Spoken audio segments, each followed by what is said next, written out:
আসসালামু আলাইকুম। আমাদের ধর্ম উপদেষ্টা ডক্টর আফম খালিদ হোসেন বলেছেন, ধর্মের ব্যাখ্যার জন্য আলেমদের কথাই শেষ কথা। বাংলাদেশের কেউ ইসলামের অবমাননা করলে তাদের আইনের আওতায় নেওয়া হবে। আলেম বলতে আসলে উনি কাদের বুঝিয়েছেন? উনি কি ইসলামী ঐক্যজোটের আলেম, জামাতি আলেম, নাকি বা অন্য কোনো আলেম? আসলে আলেমদের তো আসলে বিভিন্ন ধরনের ক্যাটাগরি আছে, বিভিন্ন দলের আলেম আছে। সত্যিকার অর্থে আলেম কারা, এ ব্যাপারে তো কোনো ডেফিনেশন বাংলাদেশে এখন পর্যন্ত নাই। আহ, দেখেন, এই বাউল, এক বাউল, আবুল আবুল নামে এক বাউল, উনি আল্লাহর নামে একটা কথা বলেছেন।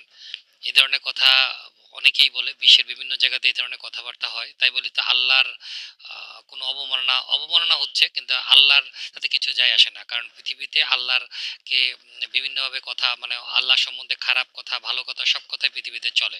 কিন্তু আল্লাহ পৃথিবীতে মানুষদেরকে ভেবে পাঠিয়েছে।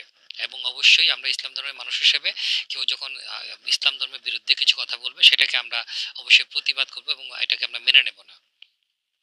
কিন্তু আমরা দেখতে পাচ্ছি যে বাংলাদেশে যখন জামাত ইসলামের কোনো ব্যক্তি এমন সব কথাবার্তা বলে, যেসব কথাবার্তা ইসলাম ধর্মের বিরুদ্ধে যায়, এটার বিরুদ্ধে কোনো প্রতিবাদ হয় না। ইসলামী ঐক্য জোটের কোনো পীরের বিভিন্ন ধরনের কথাবার্তা যখন ইসলামের বিরুদ্ধে চলে যায় বা ইসলামের কথার সাথে সাংঘর্ষিক তৈরি হয়, তখন কিন্তু কোনো প্রতিবাদ হয় না।